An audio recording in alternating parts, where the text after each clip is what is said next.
The next topic is AC voltage applied to an inductor. So here we are applying AC voltage to a inductor. So inductor is a device which produces self-induced EMF.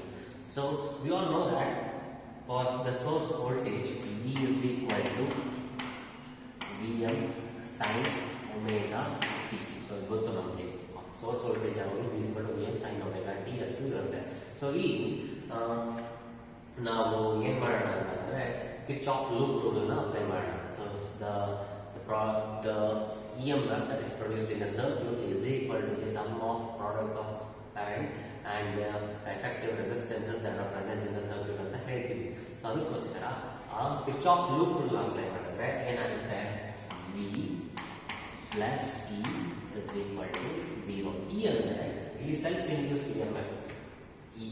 So source voltage plus self induced EMF ಎರಡೂ ಸೇರಿಸಿದ್ರೆ ನಮಗೆ 0 ಆಗಬೇಕು. So ಈ value ಅಷ್ಟು ಇರುತ್ತೆ, V plus E is equal to 0. So ಈಗ ಈ ಬೆಲೆ ಬೇಕು ನಮಗೆ. ಸೊ ನಾವು ಲೆನ್ಸ್ ಲಾನ ಓದಿದ್ದೀವಿ EMI ಚಾಪ್ಟರ್ ಅಲ್ಲಿ. ಸೊ ಈ ಎಷ್ಟಿರುತ್ತೆ ಅಂತ ಅಂದ್ರೆ E is equal to minus L into di by dt. So ಇದರಷ್ಟು ಇರುತ್ತೆ, minus L into di by dt. ಇದನ್ನ ನಾವು EMI ಅಲ್ಲಿ ಓದಿದ್ದೀವಿ, ಎಲೆಕ್ಟ್ರೋಮ್ಯಾಗ್ನೆಟಿಕ್ ಇಂಡಕ್ಷನ್ ಅಲ್ಲಿ ಅದನ್ನ ಓದಿದ್ದೀವಿ. ಆ ಚಾಪ್ಟರ್ ಅಲ್ಲಿ ನಾನು ಹೇಳ್ಕೊಟ್ಟಿದ್ದೀನಿ. ಸೊ ಈ ವ್ಯಾಲ್ಯೂನ ನಾವು ಈ ಎಕ್ಸ್ಪ್ರೆಷನ್ ಅಲ್ಲಿ ಸಬ್ಸ್ಟಿಟ್ಯೂಟ್ ಮಾಡೋಣ. So V minus L di by dt is equal to 0. V minus L into di by dt is equal to 0 ಆಗುತ್ತೆ. So let us substitute our V to this equation, that is V m sin omega t minus L into di by dt is equal to 0. So let us put this thing to the right hand side. Vm sin omega t is equal to L into di by dt. So ಇಷ್ಟು ಆಗುತ್ತೆ. So ಈಗ ಏನು ಮಾಡೋಣ ಅಂದರೆ ಈ ಎಲ್ಲ ಡಿನಾಮಿನೇಟರ್ಗೆ ಕಳಿಸೋಣ. So ಕಳಿಸಿದ್ರೆ ಏನಾಗುತ್ತೆ, ಲೆಫ್ಟ್ ಹ್ಯಾಂಡ್ ಸೈಡ್ ತೊಗೊಂಡ್ರೆ ಅಥವಾ ಇದನ್ನು ರೈಟ್ ಹ್ಯಾಂಡ್ ಸೈಡ್ ಕಳಿಸಿದ್ರೆ D I by D T is equal to sine omega T D I by T is equal to sine omega T V M sine omega T divided by L ಆಗುತ್ತೆ. So ಇದಿಷ್ಟು ಬರುತ್ತೆ ಅಲ್ವಾ. So ಈಗ ಏನು ಮಾಡೋಣ, let us integrate this with respect to T. So ನೀವೆಲ್ಲ mathematics ಕ್ಲಾಸಲ್ಲಿ ಓದಿರ್ತಾರೆ ಇಂಟಿಗ್ರೇಷನ್ನ. Let us integrate this, integration ಮಾಡೋಣ. So integrate with respect to T ಮಾಡಬೇಕು. ಸೊ ಮಾಡಿದ್ರೆ integration of D I by D T. So with respect to time ಮಾಡೋದು. So D T ಬರುತ್ತೆ is equal to V M by L ಅನ್ನೋದು constant, Vm by L is constant, integration of sin omega t into dt ಆಗುತ್ತೆ. Okay, so ಇದಿಷ್ಟು ಬರುತ್ತೆ. So ಈಗ ಇದನ್ನ integrate ಮಾಡಿದ್ರೆ integration ಮಾಡೋಣ. ಸೊ ಈಗ ಇಂಟಿಗ್ರೇಷನ್ ಮಾಡಿದ್ರೆ ಸೊ dt ಕ್ಯಾನ್ಸಲ್ ಆಗುತ್ತೆ. Integration of di is I. Integration of di is I ಆಗುತ್ತೆ. So is equal to Vm by L. So integration of sin omega t is cos omega t. So minus cos omega t divided by omega. Minus cos omega t divided by omega ಆಗುತ್ತೆ. So ಈಗ ಇದನ್ನ ಈ omega constant ಅಲ್ಲ, so ಇದನ್ನು ತೆಗೆದುಬಿಡೋಕ್ಕಾಗುತ್ತೆ. I is equal to V M by omega L minus V M by omega L into cos omega T. So ಅಥವಾ ಈ symbol minus ಇಲ್ಲೇ ಇದೆ. ಸೊ ಈಗ ನನಗೆ ಕಾಸ್ ಥೀಟಾ ವ್ಯಾಲ್ಯೂ ಬೇಕು, ಮೈನಸ್ ಕಾಸ್ ಥೀಟಾ ವ್ಯಾಲ್ಯೂ ಬೇಕು. ಸೊ ಮೈನಸ್ ಕಾಸ್ ಥೀಟಾ ಬೆಲೆ 1 minus sin theta minus pi by 2 ಅಷ್ಟು ಇರುತ್ತೆ. sin theta minus pi by 2 ಅಷ್ಟು ಇರುತ್ತೆ. So sin theta minus pi by 2 ಅಷ್ಟು ಇರುತ್ತೆ. ಸೊ ಈಗ ಈ ವ್ಯಾಲ್ಯೂನ ನಾವು ಇದರಲ್ಲಿ ಸಬ್ಸ್ಟಿಟ್ಯೂಟ್ ಮಾಡಿದ್ರೆ so I is equal to Vm by omega L into sin omega t minus pi by 2 ಆಗುತ್ತೆ. ಓಕೆ, ಸೊ ಈಗ Vm by omega L ಇದೆಯಲ್ಲ, ಇದನ್ನು ನಾವೇನಂತ ಮಾಡೋಣ ಅಂದರೆ Im ಅಂತ ಕನ್ಸಿಡರ್ ಮಾಡೋಣ. Vm by omega L Im ಅಂತ ಕನ್ಸಿಡರ್ ಮಾಡೋಣ. Im sin omega t minus pi by 2 ಆಗುತ್ತೆ. ಸೊ ಇದು value of current I is equal to Im sin omega t minus pi by 2. So ಇಲ್ಲಿ ನಾವು integration ಮಾಡಬೇಕಾದ್ರೆ so integration of di by dt into dt is equal to Vm by L integration of sin omega t into dt Vm by L ಅನ್ನೋದು constant. So integrate ಮಾಡಿದಾಗ ಇನ್ನೊಂದು constant ಬರುತ್ತೆ actually. ಆದರೆ ನಾನು ಈ ಕಾನ್ಸ್ಟೆಂಟ್ ನೆಕ್ಸ್ಟ್ ಸ್ಟೆಪ್ಸ್ಗಳಲ್ಲಿ ಕನ್ಸಿಡರ್ ಮಾಡಿಲ್ಲ. ಯಾಕೆ consider ಮಾಡಿಲ್ಲ ಅಂದರೆ ಈ ಕಾನ್ಸ್ಟೆಂಟ್ ಇದೆಯಲ್ಲ ಇದು 0 ಆಗುತ್ತೆ. ನಿಮ್ಮ ಮ್ಯಾಥಮ್ಯಾಟಿಕ್ಸಲ್ಲಿ ನೀವು ಈ ಕಾನ್ಸ್ಟೆಂಟ್ನ ಯಾವತ್ತೂ 0 ಆಗುತ್ತೆ ಅಂತ ಎಲ್ಲೂ ಬರೆಯಲ್ಲ. ಆದರೆ ನಮ್ಮ ಫಿಸಿಕ್ಸಲ್ಲಿ ನಾವು ಈ ಕಾನ್ಸ್ಟೆಂಟ್ ಇಲ್ಲಿ 0 ಆಗುತ್ತೆ, ಈ ಪರ್ಟಿಕ್ಯುಲರ್ ಡೆರಿವೇಷನಲ್ಲಿ 0 ಆಗುತ್ತೆ ಅಂತ ಬರಿತೀವಿ. ಯಾಕೆ ಈ ಥರ ಬರಿತೀವಿ ಅಂತಂದರೆ ಸೊ ನಮ್ಮ ಸೈನ್ ವೇವ್ನ ನಾನು ಬರೆದಿದ್ದೆ ಲಾಸ್ಟ್ ಕ್ಲಾಸಲ್ಲಿ ಎಕ್ಸ್ಪ್ಲೈನ್ ಮಾಡಬೇಕಾದ್ರೆ ಹೇಳಿದ್ದೆ. So average power over one cycle, average current over one cycle, average voltage over one complete cycle is always 0 ಅಂತ ಹೇಳಿದ್ದೆ ನಿಮಗೆ. ಸೊ ಪಾಸಿಟಿವ್ 0 ಇಂದ ಸ್ಟಾರ್ಟ್ ಆಗುತ್ತೆ 0 ಬರುತ್ತೆ, ಪುನಃ 0 ಇಂದ ಸ್ಟಾರ್ಟ್ ಆಗುತ್ತೆ 0 ಬರುತ್ತೆ, ಪುನಃ ನೆಕ್ಸ್ಟ್ ಸೈಕಲ್ ಬಂದರೆ 0 ಇಂದ ಸ್ಟಾರ್ಟ್ ಆಗಿ 0ಗೆ ಬರುತ್ತೆ. ಸೊ ಅಸಿಮೆಟ್ರಿಕಲಿ 0 ಇದು ಮೇಲೆ ಕೆಳಗಡೆ ಓಡಾಡ್ತಾ ಇರ್ತದೆ. ಅರ್ಥ ಆಗ್ತಿದೆಯಲ್ಲ? ಸೊ ಇದು 0 ಹತ್ರ ಹೋಗಿ ಪುನಃ 0 ಬರೋದಿಲ್ಲ, ಪುನಃ 0 ಹೋಗೋದು, ಪುನಃ 0 ಇಂದ 0ಗೆ ಹೋಗೋದಿಲ್ಲ. I don't want any constant not to be 0. So ಅದರಲ್ಲಿ ಏನಾಗುತ್ತೆ ಅಂತಂದರೆ ಈ ಕಾನ್ಸ್ಟೆಂಟ್ ಎಕ್ಸಾಕ್ಟ್ಲಿ 0ನೇ ಆಗಿಬಿಡುತ್ತೆ according to our requirements. So ಅದಕ್ಕೋಸ್ಕರ ಈ ಕಾನ್ಸ್ಟೆಂಟ್ನ ನಾನು ಇವೆಲ್ಲ ನೆಗ್ಲೆಕ್ಟ್ ಮಾಡಬೇಕು. ಸೊ ಈ ವ್ಯಾಲ್ಯೂ 0 ಆಗುತ್ತೆ. ಸೊ ಅದಕ್ಕೆ ಇಲ್ಲಿ ಬಿಟ್ಬಿಟ್ಟಿದ್ದೀನಿ ನಾನು. ಅರ್ಥ ಆಯ್ತಾ? ಸೊ ಇದೊಂದು ನೆನಪಿಟ್ಕೊಳ್ಳಿ. ಸೊ ಇಲ್ಲಿ I is equal to Im sin omega t minus pi by 2 ಬಂದಿದೆ. ಸೊ ಈಗ ಏನಾಗ್ತಾ ಇದೆ ಅಂದರೆ current lags behind the voltage by 90 degree. ಅಂದರೆ ಕರೆಂಟು ವೋಲ್ಟೇಜ್ಗಿಂತ ಹಿಂದೆ ಇದೆ ಅಂತ ಅರ್ಥ. ಸೊ ವೋಲ್ಟೇಜ್ ಇಲ್ಲಿ ಮುಂದೆ ಇದೆ. So V is equal to Vm sin omega t ಬಂದಿರೋ current I is equal to Im sin omega t minus pi by 2. So current is lagging behind the voltage by 90 degree. So ಇದಕ್ಕೆ phasor ಡಯಾಗ್ರಾಮ್ನ ಬರೆಯೋಣ ಈಗ. So ಇದು phasor diagram. So ಇಲ್ಲಿ ನೋಡಿ ನಾನು ಹೇಳಿದೆ current lags behind the voltage by 90 degree ಅಂತ. So voltage ಮುಂದಕ್ಕಿದೆ, ಕರೆಂಟ್ ಹಿಂದಕ್ಕಿದೆ, ಆ್ಯಂಡ್ ಡಿಫ್ರೆನ್ಸ್ ಎಷ್ಟು 90 ಡಿಗ್ರಿ ಇದೆ exactly. So voltage next half ಸೈಕಲಲ್ಲಿ ಇಲ್ಲಿಗೆ ಬಂದಾಗ ಕರೆಂಟ್ ಆವಾಗ ಇಲ್ಲಿಗೆ ಬರುತ್ತೆ. ಸೊ ನೆಕ್ಸ್ಟ್ ಹಾಫ್ ಸೈಕಲಲ್ಲಿ ವೋಲ್ಟೇಜ್ ಇಲ್ಲಿಗೆ ಬಂದಾಗ ಕರೆಂಟ್ ಇಲ್ಲಿರುತ್ತೆ. ಅದರ ನೆಕ್ಸ್ಟ್ ಹಾಫ್ ಸೈಕಲ್ ವೋಲ್ಟೇಜ್ ಇಲ್ಲಿಗೆ ಬಂದಾಗ ಕರೆಂಟ್ ಇಲ್ಲಿರುತ್ತೆ. ಅದರ ನೆಕ್ಸ್ಟ್ ಹಾಫ್ ಸೈಕಲ್ ವೋಲ್ಟೇಜ್ ಇಲ್ಲಿಗೆ ಬಂದಾಗ ಅಗೇನ್ ಕರೆಂಟ್ ಇಲ್ಲಿಗೆ ಬರುತ್ತೆ. So this is what. So current is lagging behind the voltage by 90 degree. So ಇಲ್ಲಿ ಸೈನ್ ವೇವ್ ಬರುತ್ತೆ, ಸೈನ್ ವೇವ್ ಹಾಗೆ ಇರುತ್ತೆ. ಇಲ್ಲಿ ನೋಡಿ ವೋಲ್ಟೇಜು ಮುಂದಕ್ಕಿದೆ, ಕರೆಂಟು ಹಿಂದಕ್ಕಿದೆ. ಸೊ ಇಲ್ಲಿ ವೋಲ್ಟೇಜು ಆಲ್ರೆಡಿ ಪೀಕ್ ಹೊರಟೋಗಿದೆ. ಆದರೆ ಈಗ ಕರೆಂಟ್ ಏನಾಗ್ತದೆ 0 ಇಂದ ಸ್ಟಾರ್ಟ್ ಆಗ್ತಾ ಇದೆ.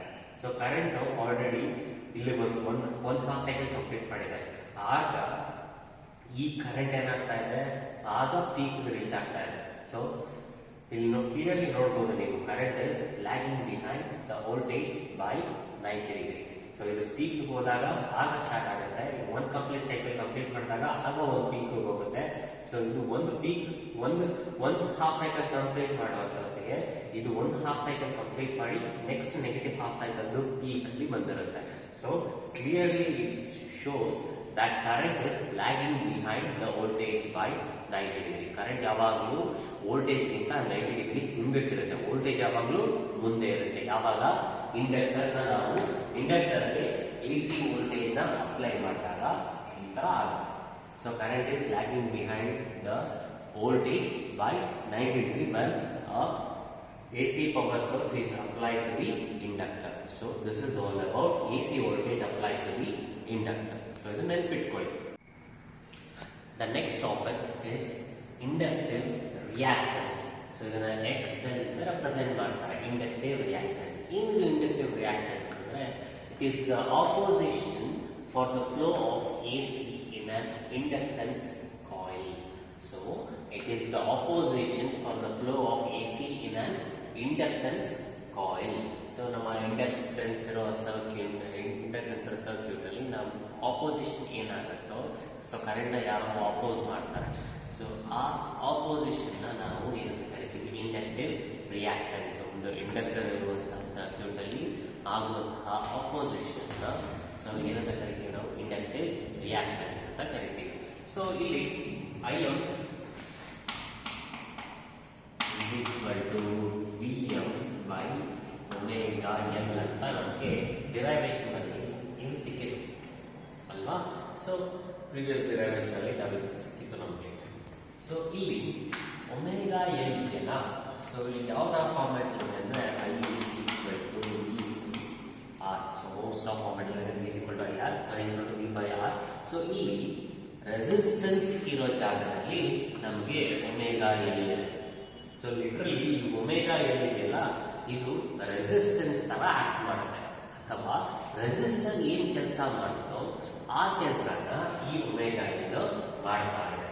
So IM is equal to VM by XL. So ನಾವು ಈ ಒಮೆಗಾ ಎಲ್ನೇ ನಾವು XL ಅಂತ ಬರೀತೀವಿ. ಸೊ ಈ ಒಮೆಗಾ ಎಲ್ಲೇ ನಮ್ಮ inductive reactance. So it is the opposition for the flow of AC in an inductive circuit. ಅಥವಾ ನಮ್ಮ ಇಂಡಕ್ಟೆನ್ಸ್ ಕಾಯಿಲ್ ಅಲ್ಲಿ ಆಗ್ತಾ ಇರುವಂತಹ ಆಪೋಸಿಷನ್ ನ ನಾವೇನಂತ ಕರಿತೀವಿ ಇಂಡಕ್ಟಿವ್ ರಿಯಾಕ್ಟೆನ್ಸ್ ಅಂತ ಕರಿತೀವಿ. ಅದನ್ನ ನಾವು XL ಅಂತ ರೆಪ್ರೆಸೆಂಟ್ ಮಾಡ್ತಿದ್ವಿ. ಸೊ ಅದೇ ಒಮೆಗಾ ಎಲ್. ಸೊ ಇಲ್ಲಿ XL is equal to omega L ಆಗುತ್ತೆ. ಸೊ ಈ XL directly proportional to omega ಸಹ ಈ XL directly proportional to L ಸಹ ಆಗಿರುತ್ತೆ. ಸೊ ಎರಡು ಜೊತೆಗಿರೋದ್ರಿಂದ ಸೊ ಎರಡು ಡೈರೆಕ್ಟ್ಲಿ ಪ್ರಪೋರ್ಷನಲ್ಲೇ ಆಗಿರುತ್ತೆ. ಇಂಡೈರೆಕ್ಟ್ಲಿ ಪ್ರಪೋರ್ಷನಲ್ ಅಲ್ಲ ಡೈರೆಕ್ಟ್ಲಿ ಪ್ರಪೋರ್ಷನಲ್ಲೇ ಆಗಿರುತ್ತೆ. ಸೊ ಇದಿಷ್ಟು ನೆನಪಿಟ್ಕೋಬೇಕು. ಸೊ ಈ ಒಮೆಗಾದು 2πμ ಇದು ಒಮೆಗಾದ ಬೆಲೆ.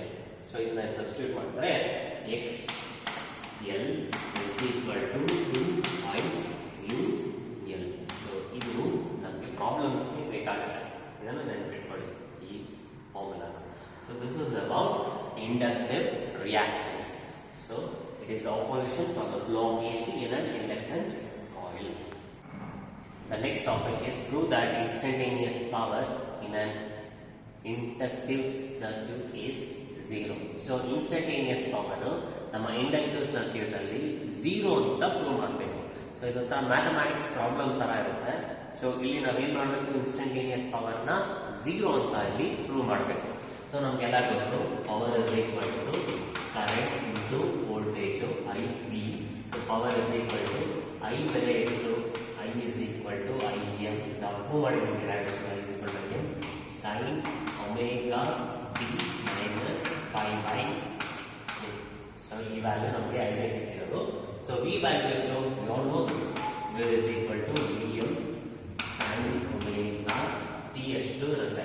ಸೊ ಈಗ ನಾವು ಇದನ್ನ ಡಿರೈವ್ ಮಾಡಬೇಕಾದ್ರೆ so sin theta minus 90 is equal to minus cos theta ಅಂತ ಬರ್ತಿದ್ವಿ. ಸೊ ಅದನ್ನ ಆಸ್ ಯೂಶುವಲ್ ಹಾಗೆ ಡಿವೈಡ್ ಮಾಡೋಣ. So I is equal to Im minus cos omega t into Vm sin omega t ಆಗುತ್ತೆ. So sin theta minus 90 is equal to minus cos theta. So ನಾವು ಆ derivation use ಮಾಡಿದ್ದೀವಲ್ಲ so ಅದನ್ನ as it is ಇಲ್ಲಿ ಬರ್ತಿದ್ವಿ.